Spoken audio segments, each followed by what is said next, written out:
What's up, guys? Better Than Yesterday, episode 32. This is take 11 of how to get this message out and make sure it makes sense to you, make sure it makes sense to me once I say it. And this is an episode about expectations. What I think that expectations are probably the biggest hellbacks that we have ourselves, at least I do, and I see a lot of my clients have the same deal. And let's see if I can put this into words that actually make sense so I don't have to start another episode after this. So expectations, why are they so evil? Anytime you set an expectation to something, it's like you telling yourself a little story as to what you think should happen, what you think will happen. Now, a good example, I think, let's illustrate with an example. Let's say we have a client named Bob. He came in, he's 200 pounds, he is 20 pounds overweight, and he wants to lose 10 pounds a month until he reaches his goal. We are looking to lose body fat, of course, so 10 pounds of body fat a month, and that's what he wants. Now, we start working out, start training, start changing his eating habits a little bit, not as much as we would like, and he loses 6 pounds of body fat in a month. Now, 6 pounds of body fat in a month is good, especially if we didn't change too much and we just started moving. So, in my opinion, that's a good progress. Now, because his expectation was to lose 10 pounds, he's not happy. He's quite disappointed. And that is the first thing that comes up with expectations is disappointment. And that could be disappointment in your own self as to the stories we told ourselves and what we expected. It could be disappointed with other people. They disappointed us because we expected them to act a certain way. We expected them to know when we're sad or when we're happy, or expected them to do certain something and we didn't tell them, but we just expected them to do it, but they didn't. And that goes with your parents, that goes with your kids, that goes with your spouses, that goes with your significant other, whatever it is.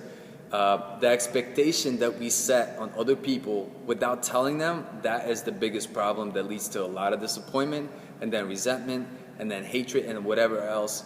And that's a big problem that a lot of relationships have, and something to really make note of and really start catching yourself whether the expectations we set up on other people are held in our own head. Now, let's say, I'll give you another example, and this is an example myself personally. I was, when I was going in for surgery, for my shoulder surgery, I was quite worried about what's going to happen. And my expectations were all kinds of crazy because I didn't know what to expect. And I was expecting that, hey, one day I was expecting, hey, I'm going to bounce back and I'm going to be working out the next day. And then my other expectation was like, holy crap, I might die during the surgery. So I was worrying myself sick and not knowing what to expect. And that is the second biggest problem, is that worrying. And that, again, from the expectations and the stories that we tell ourselves in our own head. So the main thing is the expectations are focusing on the future versus living what's in the present. And then the problem that we have with the expectations is we're focusing what's going to happen in the future, but it's the stories that we tell ourselves that nobody else knows, that nobody else cares about, that nobody else will know because we don't share them. We don't share the expectations and we don't tell. It's hard to put into words. That's why this is like take number 15 or 20. I don't even know.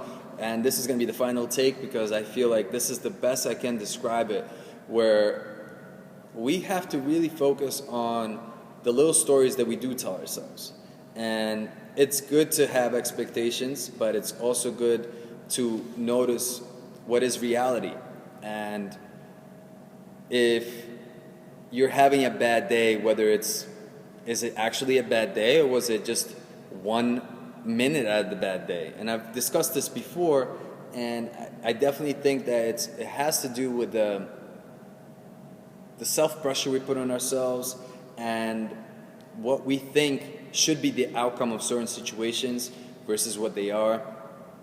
And it's just really living minute to minute, hour to hour, day by day, and living in the present versus worried about the future and being disappointed with your past and whatever else is going on. All right, guys, hopefully this somewhat makes sense. If you agree or you disagree, let me know what you think.